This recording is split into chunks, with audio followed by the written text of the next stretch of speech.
Like, for example, a man who gets up and goes to work every day is not as likely to become an alcoholic or a drug addict because he might be drinking or doing whatever he does, but he's going to say, "Oh, well, I got to go to work tomorrow, so let me stop for the night."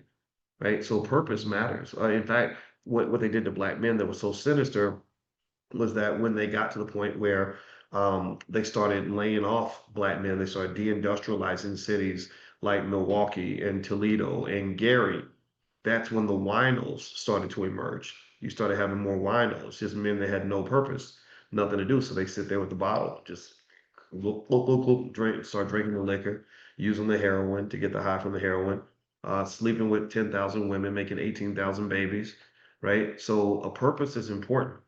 So when you have power, you got to have a purpose because the purpose gives you the application of the power.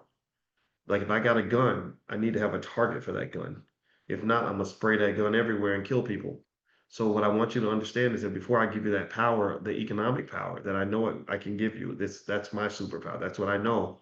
I need you to have a purpose so that you say, okay, when I get my first million, this is what I'm going to do. Or the reason that I am investing consistently is because of this and this and this, right? Because all money will not change you. Money does not define you. Money will simply make you a more accelerated version of who you already are. You understand what I'm saying? All money will, so if you're an asshole when you're broke, you're gonna be an asshole when you get rich. And nobody likes a rich asshole, right? So I don't want to create more rich assholes. If you're a good person and you're generous when you're broke, then you're gonna be an even better person and more generous when you're wealthy.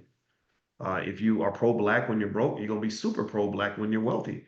You know, you saw Ezekiel Elliott's father. Stacey Elliott's the name I knew him by, but his name is actually Salhuddin Muhammad. And he consistently cited the Honorable Elijah Muhammad and Minister Farrakhan and the principles of the Nation of Islam, which I respect immensely. And he's very bold. He's not scared, you know, and part of his boldness is that he owns things. He has a massive ranch and they have this family business they built. And he said, and he made it real clear. He said, I'll be damned. He said, I drove to Ohio State in a hoopty. He said, I'll be damned if my son's gonna make y'all millions of dollars and I'm gonna drive home in a hoopty.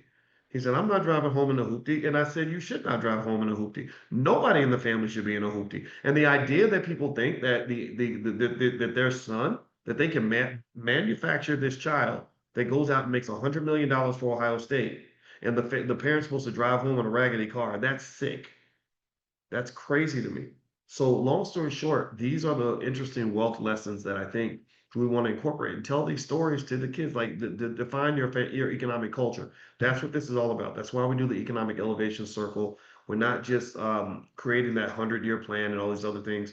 We're actually creating culture at the same time because the culture is your problem. The culture's been destroyed. The culture's been hijacked.